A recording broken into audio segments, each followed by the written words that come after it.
Hey, Tony back in here, everybody. Tony talking trash about music. Please hit that like button. Please leave your list below. Please let me hear from you. Hit that like button. Hit that like button. Hit that like button. Punch that sucker like you're hitting a da-da-da-da-da-da-da.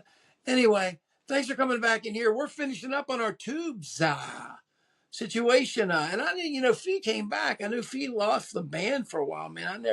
Thank God I never saw him during the period without Fee. That'd be kind of weird, I think. But I love the tubes, and you guys love the tubes, and so let's count down the tubes songs here as we have. These are my top 20 tube songs, man. I'm going to probably be leaning on stuff you guys don't probably like as much, but for number 20, I'm going to hit the same one that showed up again on Nearly Human of Todd Rundgren. I'm talking about the ballad when he talks about Feel It, the beautiful soul deep ballad that's even slowed down much more on Nearly Human, but it's just beautiful. Feel It. I've heard Todd Rundgren deliver so many great ones of that. That's number 20, Feel It from Love Bomb. Number 19 is going to be Talk to You Later from the Completion Backwards Principle. Can't deny that song. I remember being in college and at Morgantown and then hearing some band come down from Pittsburgh and the guy's standing right in front of me. I'm standing there drinking with my friend from St. Louis, Tom, drinking a beer, and he puts his fender in my face, and it's with the jazz chorus. Dun, dun, dun, dun, dun, dun. People just went crazy. I didn't even know.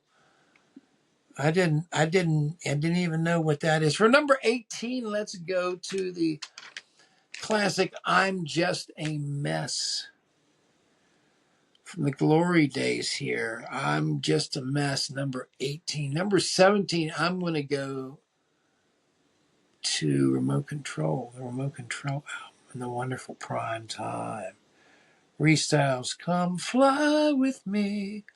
What are you waiting for? Give you my prime time. Just beautiful. So it's got Vince Welnick all over it, and harmonically with those voicings, with the little clutter of the second in there. Vince loves those little ninth things there. He loves to put those in when he can. Number 16 to the debut with Boy Crazy. I was just singing it here at the end of the last video. Dun, dun, dun, dun, dun, dun, dun, dun, dun. I love that, man. Number 15 to Outside Inside's great single, She's a Beauty. It's a perfect thing as far as the radio went. Got them going pretty good and was promoted very heavily. Had a nice video on MTV. Number 14, I don't remember seeing the video for Piece by Piece, and everybody I heard loves that song. That song's got a lot of good rock to it. A lot of rock audience love that song. And it's got a really great solo. And I don't know if that's Roger or it's Todd. It could be both. Number 13, the title track, the last track on the second record, number 13, Young and Rich. Young and Rich. Number 12. Right in the middle of the medley. Baby's eyes are making me ready.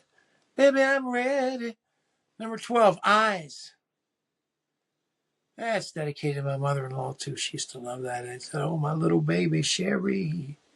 Because her name was Sherry.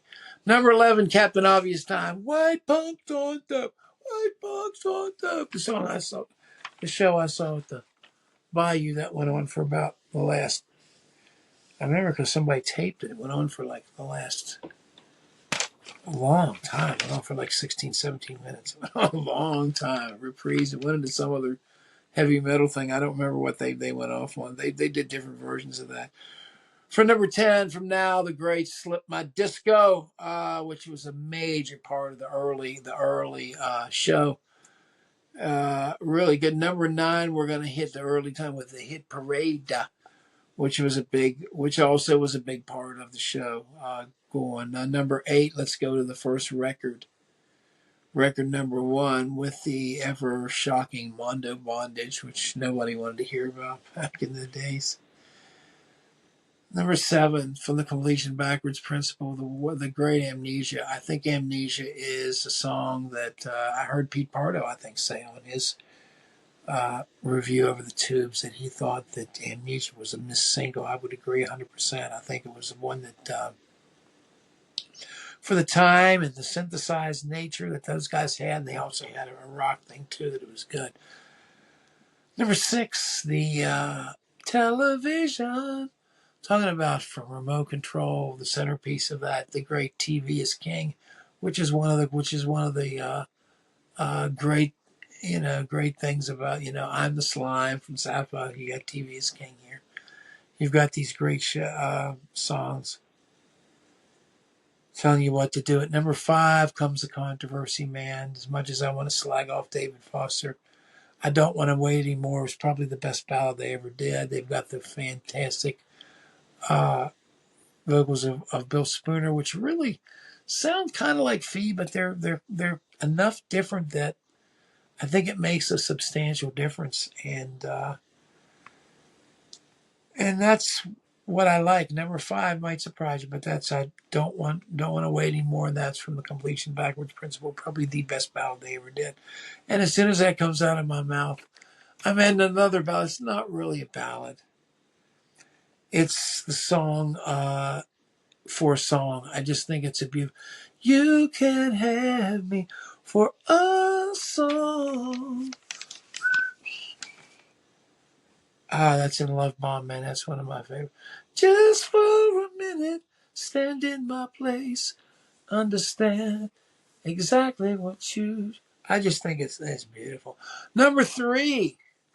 I don't know, a lot of people aren't going to agree with that. Leave your list below and I'm going to hit those like buttons. You should do that, man. Guys, help us out. We have a little discussion here. Number 3, Up from the Deep, Up from the Deep, Up from the Deep. Well, it's the beginning of everything, the beginning of the shows. Most shows I saw with them started with Up from the Deep. It's just a great opener. It's a great, and it's really recorded well. And it's for the time period. Al Cooper should be very proud of that. Number 2, let's go back to Young and Rich for the Great Tubes World Tour, which is always one of the first songs they played. I think 2 or 3 times. I saw them in the shed. I think they even played that in the shed with Todd when they did the POV thing. I think when they played up in Merriweather, I'm pretty sure. I don't know if it was Merriweather or it was Philadelphia, one of the two. But wasn't very well attended either. I'll tell you, it surprised me. But Tubes World Tour, though, was number 2. Number 1 was What Do You Want From Life? And Apple, a baby's. I'm not even going to get into it, but he talks about the stuff about Beefheart and repeats all that stuff. But the unique, What Do You Want From Life, which is always ended up to be one of the last one, and What Do You Want From Live, that great live record that everybody should get. If you only have one Tubes record, you may want to get that. I mean, they had a good video of that. The problem is there's never been that great of a video where they really showed them in action, really where you felt like you felt when you were at the show. I never had that, and I guess you had to be really in a more intimate setting. But it's what made the Bayou so much more fun than we saw them out at Merriweather or wherever it was when we saw them with POV. I think it was Merriweather. It was somewhere, but there wasn't. I remember it wasn't a great year for touring, and wasn't a lot of people there. Maybe it was Baltimore. I don't remember. But anyway, thanks for tuning in here, guys. Leave your list below. Leave your list below the Tubes. I love the Tubes too. The Tubes are still going, and I'm glad Fees rejoined the band. I know some of the other guys have retired. Keep going and supporting these guys, man. These boogers. They're a good band, and they're one of the few art bands that we've had that have survived and still have a lot of original members intact. So if you see them out there, man, try to go see them. Thanks again for everybody. Leave your list below and remember to subscribe and hit the like button. Please punch that like button like a, but always leave it on the positive. Don't go by negative, positive. What I'm talking about. Anyway, thank you guys. Really, thank you. Appreciate you having me here. We will catch you guys next time with something nice and fresh. Thanks a lot. Have a good day.